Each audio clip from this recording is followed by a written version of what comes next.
All right, so today we're diving into malicious compliance. Those oh-so-satisfying moments when you follow instructions perfectly, but with a mischievous twist. Just to add a little spice to the situation. And we got some really juicy sources for this one.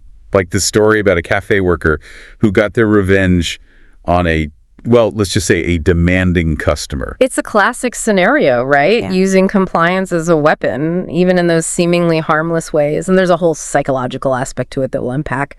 But yeah, this cafe story is a great place to start. Totally. So picture this. You're slammed at work trying to keep up with orders at a busy cafe. And in walks this woman, perfectly coiffed, blonde-haired designer sunglasses. The type. The source actually uses the phrase aura of entitlement to describe her, which I think we've all encountered at some point. Yeah, for sure. And of course, our coffee's not hot enough. What happens next? She demands to see the manager, like it's straight out of the sitcom. But here's where things take a turn. This is where we see that malicious compliance in action. Instead of saying, the manager's out writing, the worker pretends to make a phone call, setting the stage for a pretty clever move. It's like they become the manager on the spot. Clipboard in hand, they promise this woman a serious conversation with the so-called incompetent employee who messed up her drink. The irony, of course, is that they are the incompetent employee. It's subtle, it's hilarious, and it's a way to regain control without directly confronting the customer. But wait, there's more. Oh yeah, the best part's coming up. This woman signed up for the cafe's rewards program, so they have her email and phone number, and our resourceful worker definitely makes use of that information. They sign her up for every single promotional email and text the cafe sends out. Weekly deals, new drinks, you name it. They even added her to some external coupon lists just to spice things up a bit. Oh man, I can just imagine her inbox being flooded with deals on everything under the sun. Talk about digital revenge, served with a side of caramel macchiato. But how does she react to this sudden deluge of promotional content? Well, about a week later, she storms back into the cafe, fuming about all the emails and texts. And our worker, putting on their most concerned face, promises to take her off the list. But of course they don't. Maybe they eased up a little bit, just to keep the game going. The source even mentions other workers laughing as this woman threatens to complain to the real manager. It's a small victory against an unreasonable situation. Exactly. And that's what's so interesting about malicious compliance. It gives people a sense of agency, a way to push back when they feel powerless. But it does raise some questions, doesn't it? Like, where's the line between a harmless prank and something that actually causes harm? Right, because annoyance is one thing, but crossing ethical boundaries is another. Yeah. So how do we figure out where that line is? Especially when it feels so good to get back at someone who's being difficult. Well, it might help to consider the intent behind the action. Was the cafe worker just trying to inconvenience this woman? Or was there a more malicious intention? Were they trying to teach her a lesson or just looking for revenge? Because if it's just about getting even, that definitely feels like a red flag, right? So let's say you're in a situation where you're tempted to pull a malicious compliance move. How do you weigh the potential consequences before you act? You have to think about the impact on the other person, not just how it makes you feel. Will it actually hurt them or cause distress? Is there a chance it could make the situation worse? These are all things to think about. But sometimes there are better ways to handle things, even if they're not as immediately satisfying. So instead of resorting to malicious compliance, what are some alternatives you could try? Maybe talking to the person directly, or finding someone to mediate, or even going through official channels to report the issue. Exactly. Those options might not be as tempting in the heat of the moment, but they often lead to a better outcome in the long run. But, this whole Karen situation brings up another interesting point. Why do you think these types of encounters trigger such strong reactions in people? It's like they become a symbol of something bigger. Oh, totally. It's like they represent this sense of entitlement that some people have, especially towards service workers. And for those workers who are expected to just smile and take it no matter how they're treated, it can be incredibly frustrating. It's like they're trapped in this power imbalance, and malicious compliance becomes their way to regain a little control, even if it's just a small act of defiance. It's a way of saying, hey, I'm not just going to stand here and take this.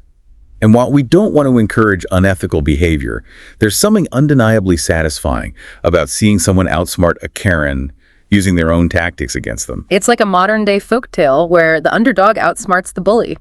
There's a certain catharsis to that, wouldn't you say? But as we've discussed, there's a fine line between harmless mischief and crossing the line. And that's something we all need to be mindful of as we navigate these complex social situations. Absolutely. So have you ever found yourself tempted to employ a little malicious compliance. How did you handle it? Did you manage to stay on the right side of that line? It's something to think about as we continue exploring this fascinating topic. Yeah, it really is a slippery slope, isn't it, when you start thinking about it? It is. On the one hand, you totally understand wanting to push back against unfair treatment. But then there's that nagging question, are you making things worse? Or even hurting someone in the process? Exactly. And going back to that cafe story, you could say what the worker did was pretty harmless. Annoying for the customer, sure, but not exactly life-altering. Right. It was more of an inconvenience than actual harm. But it does make you think about their intention. Was it really just about the inconvenience? Or was there more to it? That's where things get tricky. Is there ever a truly justified reason for malicious compliance?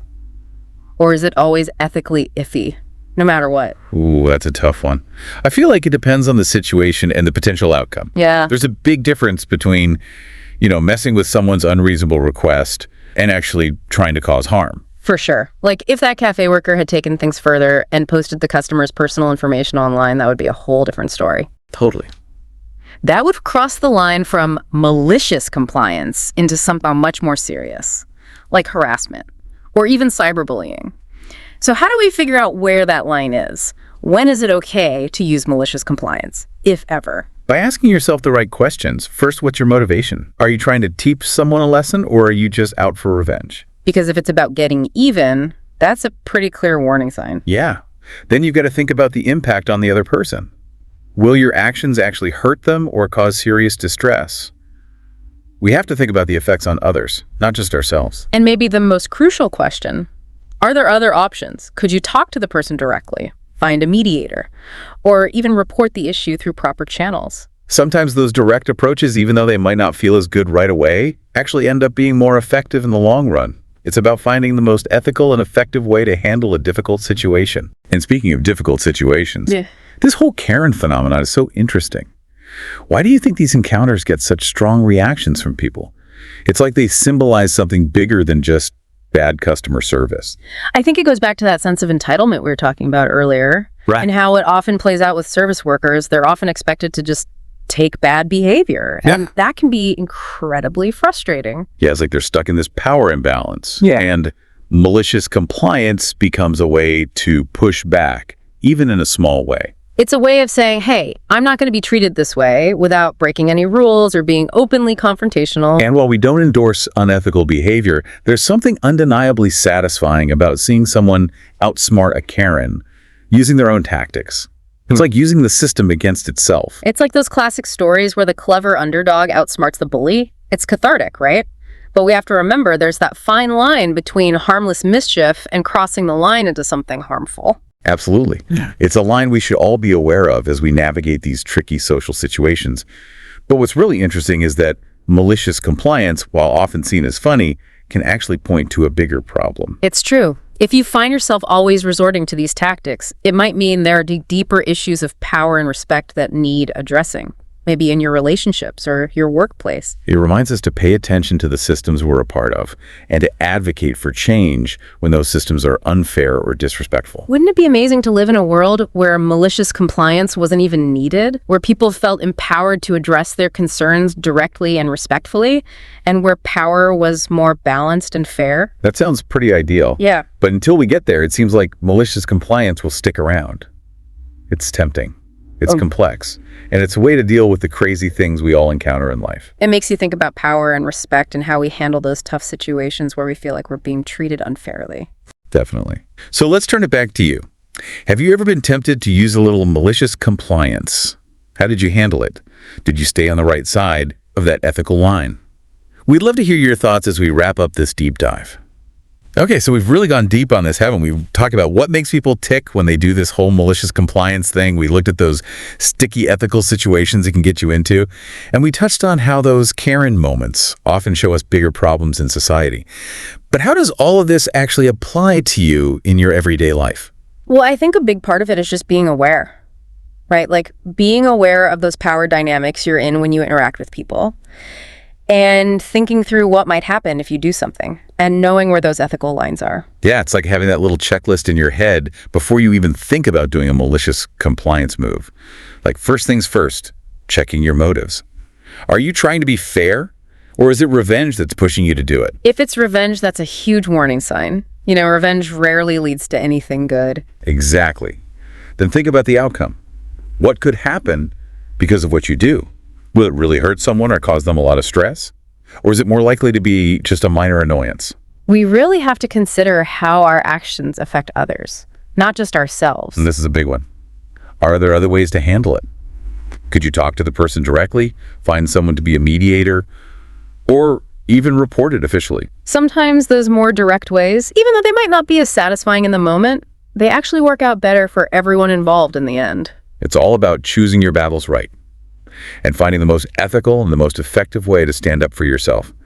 But, this whole discussion has me wondering, if we're always using these malicious compliance tactics, maybe it's a sign of something bigger going on. Absolutely. It could mean there are some deeper issues with power and respect that need to be dealt with, maybe in your relationships or at work. It's a good reminder to pay attention to the systems we're a part of and to push for change when those systems are unfair or disrespectful. Wouldn't it be amazing to live in a world where malicious compliance wasn't even a thing? Where people felt like they could speak up about their concerns directly and respectfully, and where power dynamics were more balanced and equal. Yeah, that sounds like a pretty awesome world to live in. But until we get there, it seems like that malicious compliance impulse will probably be around. It's tempting, it's complicated, and it's a way to deal with those crazy situations we all find ourselves in. It really does make you think about power and respect and how we handle those tough situations where we feel like we're not being treated fairly. Well said. And on that note, we'll leave you with this one last thought. Have you ever been in a situation where you were tempted to use a little malicious compliance? How did you deal with it? Did you manage to stay on the right side of that ethical line? Something to think about as you go about your day. Thanks for joining us on this deep dive into malicious compliance.